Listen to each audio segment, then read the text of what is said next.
All right, guys. Tom Davidson, Landon Hutchinson back with Yard Work. We've got Chad Reineke here, a longtime friend of mine. Played at Miami of Ohio and then went into some pro ball.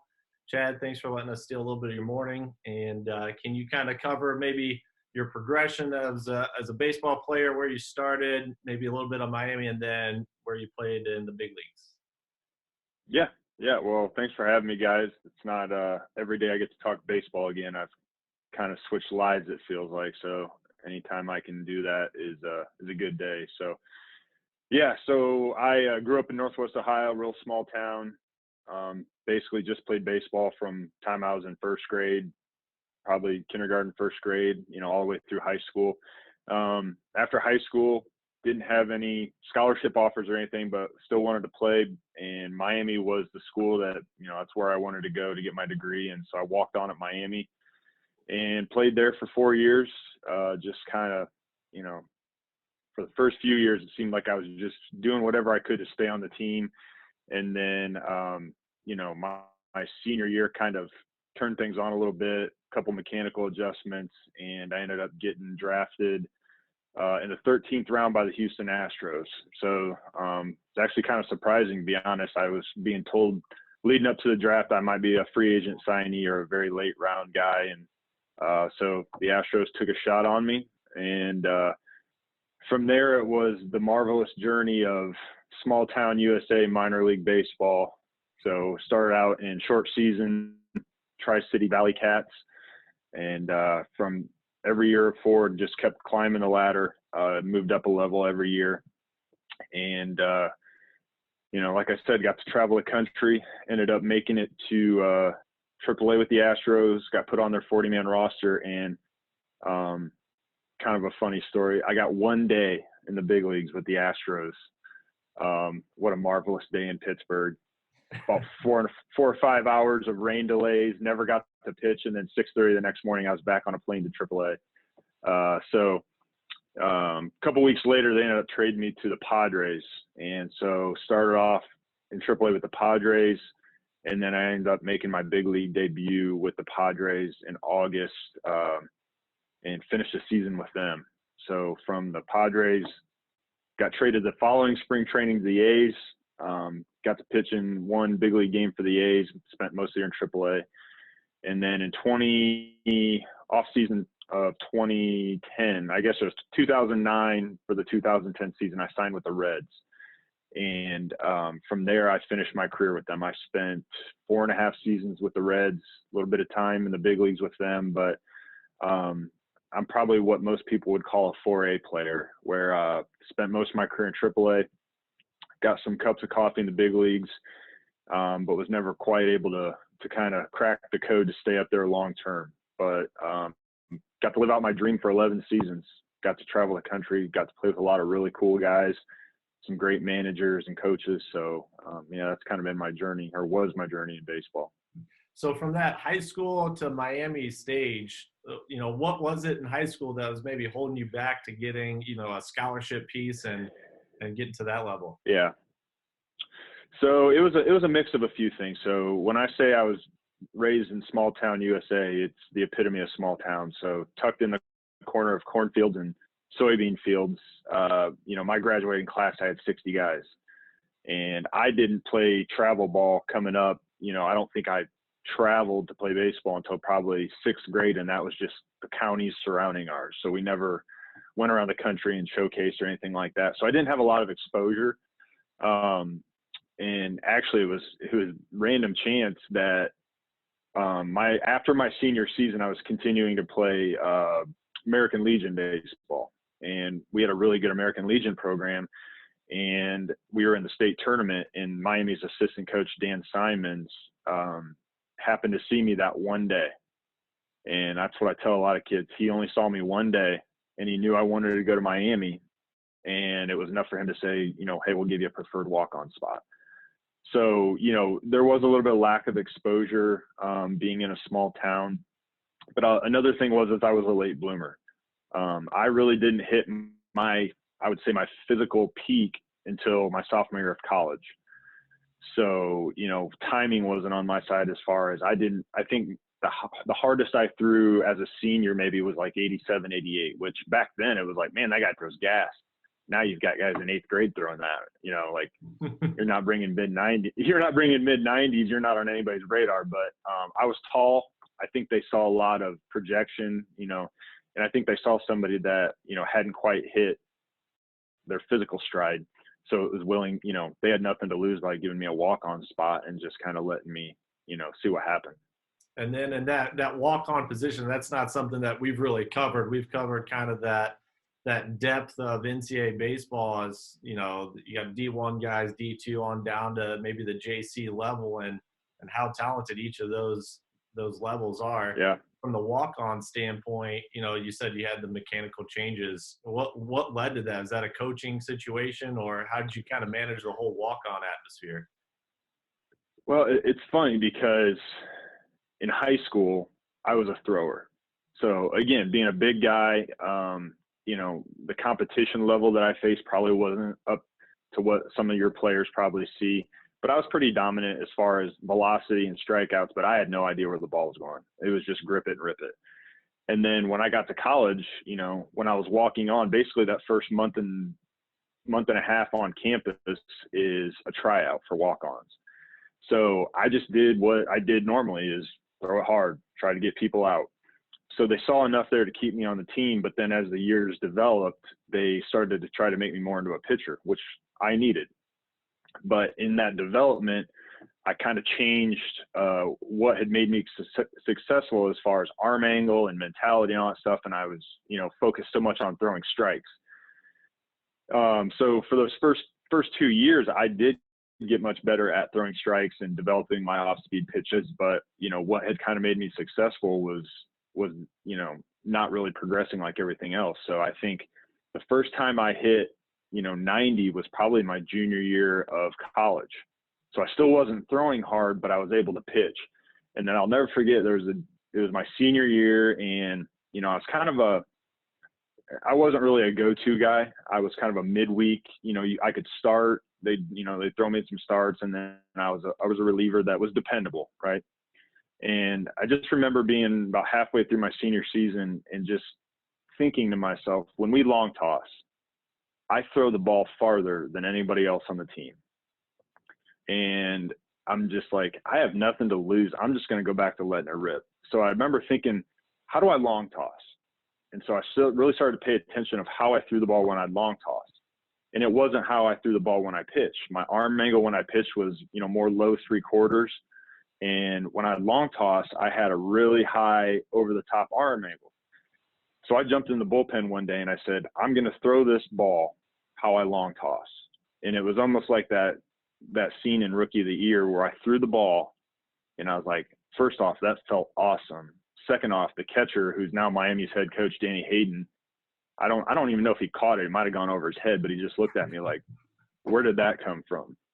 And I went from 90 to maybe 91, 92 to coming out of the bullpen throwing 95, sometimes touching 96, 97. And it was, for me, getting back to how I threw a ball when I long tossed. It seems so simple. And I tell kids this all the time is, if I want to see their true arm angle, I say, go out there and I want you to throw this ball as far as you can. To me, that's how a person throws.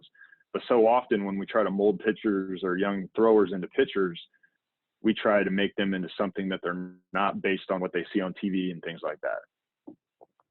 Yeah, that long toss piece is very beneficial for our guys. I coach the Division II level at UIndy, and we long toss a lot, and it just creates athleticism, creates freedom. Like you said, it really gets you to know, where is that right spot for me? Where should I release the ball? When you throw it long too, and let's say you're a 3/4 guy typically, and then you're long toss and it starts cutting or it starts tailing, you're not getting behind the baseball. People who think, what's getting behind the baseball? Well, getting behind the baseball, like you said, is the ball just carries. It looks effortless. And, that's why we love that piece. And when you would long toss, would you go more in the air, on a line? What was your method on that? So there was a couple different phases, but let me touch on something that you said so I don't forget. One thing that pitchers, I feel, I guess when we teach young throwers, what I would say is throwing is a violent act. right? And I think sometimes we try to control them so much that we take violence out of it. What I've started to learn is you can have controlled violence. Just like when you teach a swing, right? You want guys swinging the bat hard, but you don't want their body out of control and, you know, their weight imbalance and all these things. So to me, I haven't been doing personal lessons for a couple of years now, just because I've been busy and other things came up. But when I was doing personal lessons, I tried to teach kids, you want to be violent. You want your hand speed to be violent. It's controlling the rest of your body and learning how to use your body to create violence in a controlled manner. So I think that's the biggest thing is like, it's violent. That your arm going through the arm path the way it does, you know, the human body really wasn't supposed to throw the way we throw, but you can train your body to be violent and under control, and you can shape your muscles and train your body to slow that arm down. So that's a big thing, is creating that violence. Now back to your question about the long toss and the arc. So I think about when you're a kid in the backyard or out on a field, you just throw. Yeah, you're not worried about angles. You're not worried about anything. It's like, I want to see how far I can throw this thing. And that's how I just loved throwing, whether it was a football, a baseball, whatever it was. I just wanted to throw it hard and far. In college, it was the same thing. We would just long toss. How far can you throw it? Interestingly enough, when we got to pro ball, you know, the Astros had a much different philosophy on that. I can remember being in short season, right, when you get there, and they put training wheels on guys. There's no better way to put it. Like, don't throw past 120 feet. You might get hurt. Or don't throw too much, or there's all this, don't do this, trying to keep guys from getting hurt. And you just listen to what they say. But looking back now, some of the guys that I played with, and myself included, guys were getting hurt. Guys' velocities were slowly dropping. And we just attributed it to, man, this is pro ball. This is, you know, everyday job. It's just wear and tear. And it really wasn't until I had a minor, I say minor, I had an injury in 09 with or 08 with the Padres that took me 09 to kind of recover from. And I never really got my velocity back. I was a mid-90s guy that was now pitching 89, 91. And I was down in winter ball. And I think you guys know Dave Franco. Do you know Dave with Next Level Ball Player? Yep. He was down there doing some ministry stuff with a baseball tilt to it. And he said, hey, you need to check out this video by Alan Yeager.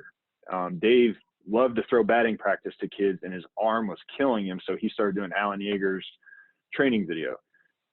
So I watched it, and I'm watching those guys throw the length of a football field, and they're not caring about, you know, throwing it on a line. They're just trying to throw it hard. And that brought my velocity back, and that completely changed my philosophy of, you know, throwing it on a line. Who cares? Just air it out. It's back to sandlot baseball. And that's kind of how my transition was. In my last 4 years, my velocity increased a little bit. I never got back up to 95, 96 like I used to, but, you know, being a low to mid 30s-year-old guy, maintaining that velocity that I had at one point, 92, 93, the long toss had a lot to do with it. And it got rid of – the thing is, the more I started long tossing, the farther I'd long toss, the less soreness I would have. I mean, it was crazy. Like, there used to be the day after I pitched in a game, I could barely play catch. Day after, you know, those last 3 years, the day after my start, I'd go out and with a relaxed arm, just try to lengthen it out, throw it as far as I could. And it really changed things. I remember one of the last times I think I saw you throw was in Indy with, you know, the Louisville Bats and the Indians playing. And I remember talking to you after the game, and I was like, why don't you like try to throw it harder? Because you were hitting 92, 91, 92. And I was like, you don't even look like you're trying out there, which I think is that, you know, that you're pretty good and there's no violence in there and what you're talking about. But I remember looking at that and just talking to the guys, I was like, it doesn't even look like he's trying. You know, it's funny you ask that, because there's two sides to that coin. That was always a knock on me, because scouts especially would think that I wasn't like I wasn't trying. Right now, I will tell you that every pitch I threw, I was throwing almost max effort. But because I'm such a big guy and the way I throw a ball, it doesn't look like I'm trying to throw hard. Whereas if you see somebody like Linscomb or some of these smaller guys, man, when they let it go, it's like their whole body's in it, like they spin off and all this stuff. And believe me, every pitch I threw, probably when you saw me, I was throwing max effort. But it's just it's my body style, it's my throwing style that it just looked easy. And I'll tell you, it's funny. That was probably one of my benefits against hitters, because hitters would say, man, the ball just gets on you. It's like they would say things like, man, you're kind of lulling me to sleep, and then the ball's just on me. It just has this like second gear that looked different. It was kind of like a calling card of mine, is like, it doesn't look like much from the stands. Even in the box, guys would say it doesn't look like you're throwing that hard, but it just gets on you. And so I think everybody's different. I mean, that's one of the things I've learned, that there's a million ways to throw a baseball. There's a million ways to do the right thing. Everybody's different. Now, there's some fundamentals that pretty much are across the board with guys, as far as some mechanical things and stuff like that. But, I had a lot of success because I guess looks were deceiving. What actually happened, what they actually saw. The way I threw the ball, I used to hear things like it just rides through the zone. It looks like it's going to be down and it should stay down in the zone, and it kind of gets that ride. And I used to get a lot of strikes, a lot of looking third strikes on pitches right at the bottom of the zone, because I had so much spin on my four seam that it just ride through the zone. Or the fastball up in the zone, it looks right where they want it, and they can't stay on top of it. So for me, that was just how I threw a baseball and how it came out of my hand. So after you changed your throwing regimen, I guess you would say, did that like get you kind of back to where you were? I know it was towards the tail end of your career, but did that kind of change things for you? And what was your kind of routine, just for kids who don't really have one? What was your kind of weekly routine that you would kind of go through? Yeah. So I'll go with the one that I finished my career with, because I feel like that was the one that was most beneficial for me. So obviously most of my career I was a starter. I did relieve some, so it would change from starting to relieving. But let's just say my starter routine was, obviously I pitched, and then I consider the next day one. So that day was, and I know some people still there's some differing theories on this, but I like to get a long distance run. I like to get my heart rate up. I called it a flush. And I know some people say, there's science says this, science says that. For me, it's what worked. So my day one was getting a long run in, getting a sweat, getting my heart rate up. That was also my day where I'd do my my leg workout. And then I would go out and I would just play light catch, all moving as far back as I could. And then just it wasn't so much max effort throwing, but just seeing how far I could throw a ball with a nice loose arm, just to have the muscle stretched out. So that was day one. Day two would be my upper body lift, and then my bullpen day. So, and there was actually guys that like day three, bullpen day, day two. I was the day two guy, because I wanted as much recovery time between my bullpen and the next time I was on the mound. So that would be where I would work on my mechanics.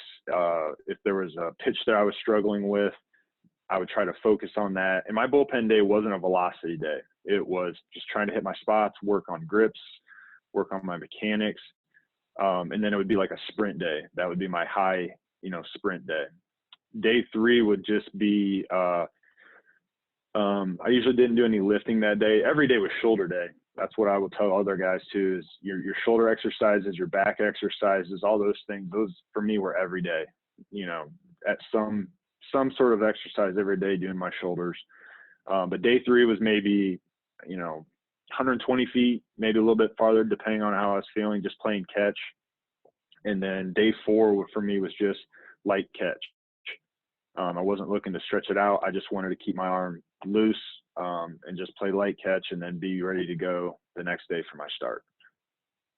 When I was a reliever, it was mostly around how I was feeling, how many days I've been. When you're a reliever, it's tough, because you may need to be ready that night, so you don't have a lot of time to work on things if you have to go. But if I had pitched a couple days in a row and had a good feeling I wasn't going to pitch that night, that's when I might get my long toss in. But I would always, as a reliever, I'd always try to long toss. Definitely once, try to get twice a week. But again, it all depended on my usage and how I was feeling. Now, let's say that you were in the relief role and you didn't get your chance to throw that day or that series, whatever that may be. Did you throw a pin immediately after following that game, Yep. or what was your process with that as well? Yeah, it was usually, watching the game and, if it's a blowout or I just pretty sure I was not going to get in that night, then we'd have the bullpen catcher come down and, while the game was going on, throw a light pin. So it's tough. I mean, you just have to try to get it in when you can. There's times where you go 4 days without throwing and every night you were up, you may be actually getting hot for the game and not get in. So you just have to, try to do what you can when you can. But, there's plenty of days where I've been hot twice but never pitched, and you just gotta go with it. For the guys coming up now and on your kind of the instructional side, when you're doing that, are there some common flaws that you see with the young guys, maybe the high school kids now, as far as, throwing too much, not throwing enough? Because it sounds like, I mean, from your standpoint, you were throwing every day. You weren't throwing, but I mean, you were out there playing catch and throwing the ball every day. And it's, Yeah. I think there's some of these guys now here, just take a couple of days off, do this or that. What do you see when you're doing the instruction side with these guys? Yeah, most of them don't throw enough, or they don't throw the right kind. So I guess my biggest the biggest thing I notice is that there's way too much mound time and not enough just throwing time. Throwing from a mound puts more stress on your arm than just playing catch or, long tossing and things like that. And let's be honest, when guys get on a mound, they get competitive. Somebody's watching them. They, no matter how many times I told a kid, hey, just nice and easy. They have one mode. It's hard. So you see a lot of mound time and, that's stress on the arm. Whereas I'd prefer guys to throw more, and you can work on the best way to learn a changeup is a long toss with it. So there's things you can be doing throwing that can help you as a pitcher on the mound without being on the mound. So my recommendation is we did a lot of flat ground stuff. We did a lot of throwing things and limited the time on the mound, because if you're doing the right things on the side, the transition to the mound is a lot easier and you don't need as much mound time. So that was one of the things I noticed kids, they would get sore. They would, they have these nagging things. And to me, it was the arm wasn't in shape. And there's only one way to get the arm in shape, in my opinion, is to long toss and to do your exercise and stuff like that. You don't get your arm in shape on the mound. The mound is what the culmination of everything you do on the side coming together on a little bit of a slope. So I think that's the biggest thing I noticed is, we don't do enough preparation with kids before they get on a mound. We expect the mound to be their preparation and their game, their competition. I would like to see kids do more preparation, more buildup off the mound, and then save the mound time for games or when they're competing. And every now and then a bullpen where you do have to have some time, to transition. So we used to do that throwing program velocity, right? Everybody's got their feelings on velocity, and now it's the group out of, what's the other one out there now? It's real popular. Driveline. Everybody goes, yeah, Driveline. They're both good programs. I like everything, or I like things about them. I don't know if there's one perfect program, but I will say what I did like about the velocity program is for 3 months, we wouldn't be on a mound. We would just be training the arm. For some guys, that was their rehab. I did velocity, and for me, it was active rehab. But you're not on a mound. You're just building conditioning in your arm. And then it wasn't until maybe like a month before the season that you actually got on the mound. And guys would get on the mound, they'd be like, holy cow, like my arms never felt like this. So, that would be my biggest thing, is do more stuff off the mound to get better at for when you're on the mound. I mean, I think you see that more on the offensive side than you do on the pitching side. I mean, think about how often guys are, even as a coach, if you're going through and you're saying, hey, we've got these stations for hitters, station 1, you're going to take the ball off the tee. Station 2, we're going to go over to soft toss, and then you're going to come in for little BP, things like that. I don't think a lot of people realize that you got to do the same thing with your arm. I mean, you're training these guys to hit certain way off a tee and then soft toss and then BP before you even get to a live situation. And then on the throwing side, it's just jump on the mound and let's see what happens. That's such a great point because, I mean, so much goes, especially on the professional side, college too, but professional side even more. People don't see all the stuff that's being done before a guy actually gets in a batter's box facing live hitting. They don't see how many guys or how much time is spent by these guys hitting off a tee, whether it's with one hand, just things that it's not their whole swing, it's a certain part of their swing or something. All the time they have a bat in their hand where they're not facing a live hitter. If you did the number of those reps versus how many times versus a live hitter and took that ratio and then applied it to pitchers about how many times are they throwing a baseball not on the mound versus a mound, those ratios are totally skewed. They're opposite. And you're exactly right. To me, it's the same. We're training our body to do violent things, right? And I don't know what it is about pitching where we feel like we have to be on a mound to teach pitching, and everybody points to like the Latin players. That's one of the biggest lessons I ever learned is going down to Venezuela and Dominican for Winter League and seeing their young players. I mean, those guys are just airing it out. They're just doing so much work off the mound, off the field, out of the batter's box that, people wonder why they're so good or they have such good bat swing or exit velocities and, bat speed and arm speed and all this stuff. Well, they don't understand all the stuff these guys do that we're not teaching, young American athletes to do. Yeah, I think that's. And the crazy thing is, it's what we did as kids. Yeah. We didn't have mounds all the time as kids. We didn't have somebody throwing live pitching to us. We just did things as kids, and look how much we progressed. And all of a sudden, when we get to be high school, college, we feel like we've got to, change Mother Nature. Yeah, we've been pointing that out kind of during this whole pandemic time where these guys can't get on their team or get in a bullpen or whatever is, how creative are you going to be? What are some of the things you can work on without having a live, pitcher throwing BP to you as a hitter? For me, I mean, the biggest jump that I ever made on at any level, and I only played junior college baseball, was my junior to senior year of high school. I mean, I hit 280 or 290 as a junior and then hit 480 as a senior. And that entire summer from my junior year to the start of my senior year, the only thing I did was hit off a tee. I long-term borrowed one of the tees from our high school and took it home with me. Just say you stole it. Briefly stole. Long-term borrowed.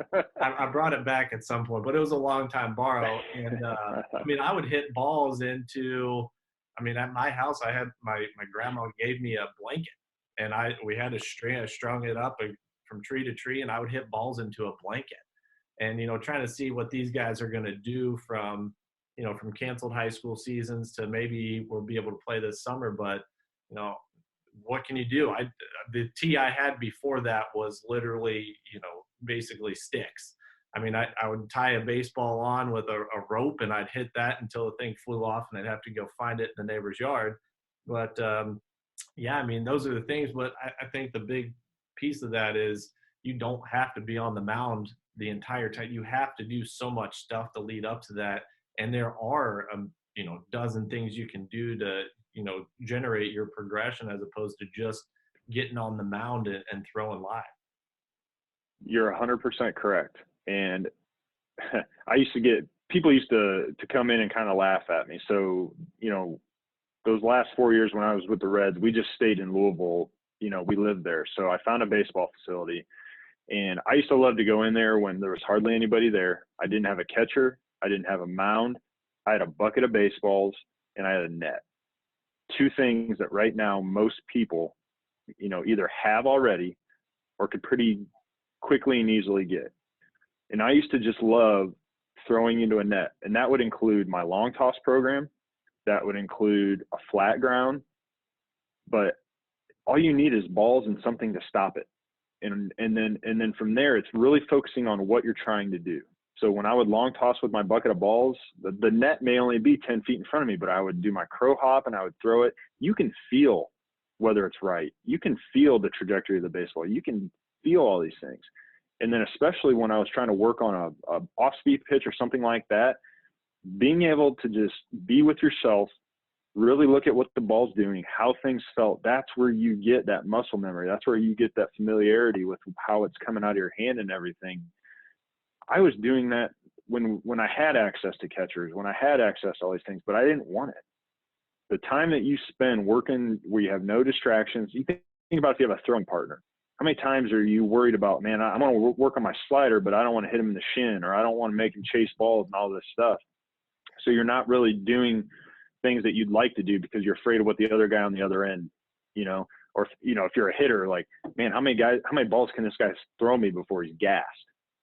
So doing these things by yourself is truly honing your craft, right?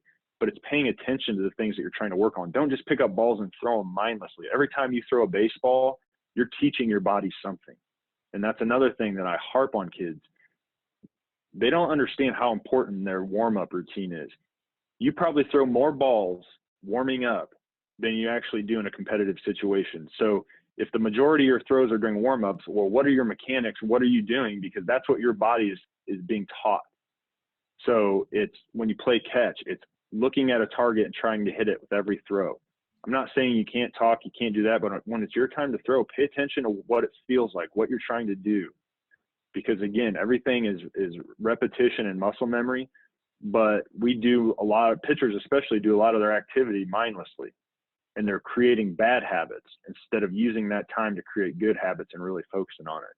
But yeah, during this time, if I was a young player and I don't know when my season starts, if it's going to start or if I'm ever going to get in a game, find something, a wall, a net, whatever it is, get as many baseballs as you can find and just get to work. Think about what you're trying to accomplish that day. What do you need to get better at? You can do all those things in some sort of space. Most people that we know can find somewhere to do that.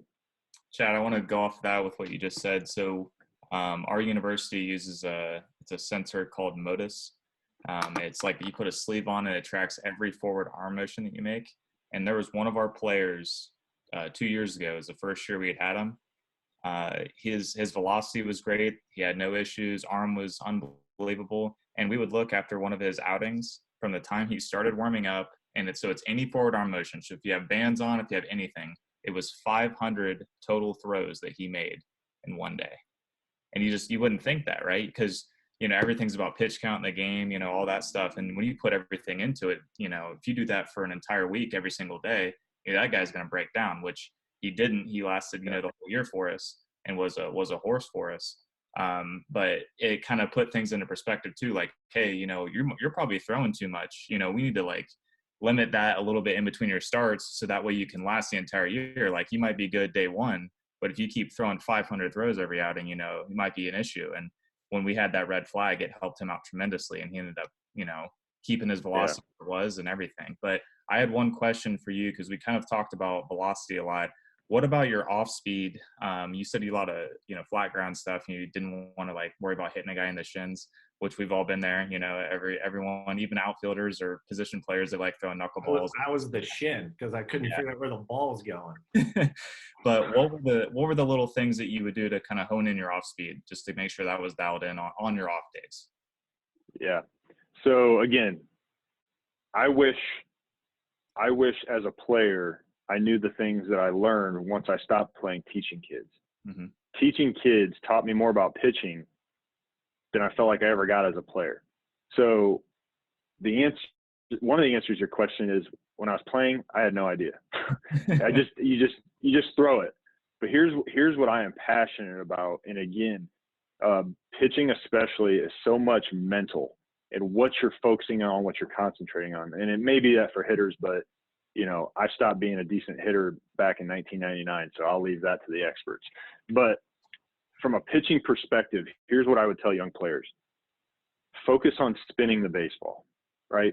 So I take myself back as a player, and when I look at that, when I was throwing off-speed pitches, every different pitch, I felt like I had a different mindset, or I felt like I had to train. My body had to do something different with every pitch, which is a terrible place to be, because now I got to do four different things to, all these different locations, on the spur of the moment. And what I started to realize is, and if you look at the really good pitchers, they always talk about the all his pitches come out of the same arm slot, same release point, all that. Wow. Well, if you think about it, all they're doing is making one throwing motion with maybe 4 different grips and maybe a little bit of manipulation with what their fingers do. Okay. But ultimately what I tell kids now is you have to learn to spin the baseball. If you put the right spin on the baseball with your correct throwing motion, you're probably going to get the desired result. So stop thinking about, I have to start it here to end up here. I have to do all these things. Focus on spin. So that being said, it's a long way of answering your question is when I work with kids on their off speed, I want to see how the ball is spinning. And I want them to really get a good feel of spinning the baseball. And you don't need to throw the ball hard to do that. You can do that at 50%. You can do that at whatever. You can long toss. Work on the spin, because if you get the spin right with your throwing motion, the ball is going to do what you want it to do. So when we work on it right now, or not right now, but when we're just on the side doing things, we're maybe at 60, 90 feet at most, and we're just focused. I want to see what the ball is spinning, and I want them to give me feedback on how that felt. But I'm really trying to teach kids now is the different pitches are just let the grip, trust the grip. So once you figure out how to spin the baseball with a grip that you like, then it's just trust your grip. Don't think about anything else other than I'm going to put this grip on the baseball, and I know I'm going to spin the baseball like this, and I'm going to trust my eyes to be my targeting mechanism and just spin the baseball. I love this. That's one of the best things that's come out of the analytics world is them tracking spin, because we never had that. Nobody ever talked to me about spin like they do now. But you'll see guys with maybe not as much velocity, but they spin the baseball at such an incredible rate that they have nasty off-speed pitches. And even we've learned with fastballs, like the rate of spin makes a fastball better. So that's what I focus on with kids now is spin the baseball, learn to manipulate and spin the baseball. Hey, Chad, go ahead, Landon.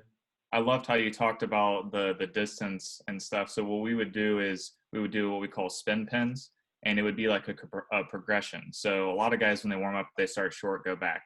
So it was a very similar thing, all flat ground, and it would just be throwing 3 of your grip, and you just want it to like low left part of the knee and just hit the spot, just 3 times, just get a good feel of it. And as you would go back, you would slowly get to your, stretch phase or whatever. But by the time you got to the mound, you had a feel for it, like especially a slider. Slider is such a feel pitch. You hear that all the time. And, a lot of guys, they just can't really get that, that right spin. It gets slurvy or curvy or whatever, or it just spins and it goes right down the middle, so at least that would kind of give them a little thing. So I loved how you said that. Go ahead, Tom. But the thing, that's a great point real quick about, that's something that I left out that I felt I used to do. And that I'm trying to help kids not think about doing is trying to think that I made the baseball do something. Mm-hmm. When you try to make the baseball do something, that's when you get the bad things. You get the hump in the breaking ball. You flip the breaking ball. You do all these things because we feel like we have to make the baseball do something. And all I'm telling them is the grip, if the grip's right and you spin it, the spin is what's responsible for the movement. So it kind of takes all these other factors that they feel like, well, I've got to do this. I've got to do that. All you have to do is throw the baseball like you do with a certain grip. And some pitches you do have to manipulate a little bit, but just focus on the amount of spin that you can get. And that's when you start to see the quality break, the type of break that you want, not the loopy break, but the tight spin. The baseball's white. They can't pick it up. They can't see seams and things like that. Don't focus on what you have to do to make a ball break. You don't do anything. All you do is put spin. The spin and physics take care of everything else. Well, before we let you go, I wanted to go back to that game. I saw you throw a 92, and it didn't look like you were throwing very hard. And I remember you had a really big at-bat that game, and you connected with the ball and just crushed it. Almost got to the pitcher's mound, but I know you got on base. And that's, that game for me, I just remember everything in that game. You swung so hard, and the ball just, it was a dribbler. It was great. Hey, I tell people it's not how hard you hit it, it's where you put it, right? And as a pitcher, nothing aggravated me more than swinging bunts. Mm-hmm. So I did 2 things. I got on base and I made the pitcher mad. But here's the other thing I have to. Whenever I get knocked in my hitting by anybody that I played college with, I had anybody that came to see me, you know, minor leagues or whatever, and they'd see me at bat, they're like, man, that's terrible. And I just say, hey, bro, how many major league hits and RBIs do you have? This guy's got one. This guy's got one. Well, I know watching it when we were doing it, I was like, well, I know I'm not going to hit that guy, but man, he crushed that ball. Because I remember you got to first base, looked in the dugout, had the biggest grin on your face. Those guys are giving you the worst time about it. My first big, not my first big league at bat, my second start ever in the major leagues, I had to go against Brandon Webb, who was like on pace for his second Cy Young. Okay. He's a righty. So I'm like, okay, righty on righty, I'm used to it. I liked hitting against righties better than lefties. I just didn't like lefties. But he had this sinker that was like a left-handed slider. And he threw that first pitch to me. And of course, there's a guy on second, nobody out. As a pitcher, my only job is to bunt the guy over to third. He threw that first sinker to me. And I am like, there's no way in the world that I'm even like, it's right there about to hit my bat. And then it just drops off the shelf like a left-hand slider. And I'm like, you've got to be kidding me. Like, how does anybody – first off, I know how he's winning Cy Young. That's clear. But I'm like, how does anybody hit anything off this guy? Like, the pitches that I saw up there, I'm like, how do I ever get hit? If it's this hard – of course, my pitches weren't as good as theirs. But I'm just like, man, it is really hard to hit a baseball because that late movement, it's just ridiculous. All right, Chad, man, appreciate you coming on. Thanks for letting us steal your afternoon. And hopefully we can get back to hanging out with the family here pretty soon. All right. Sounds good, guys. Thanks for having me. All right. Thanks.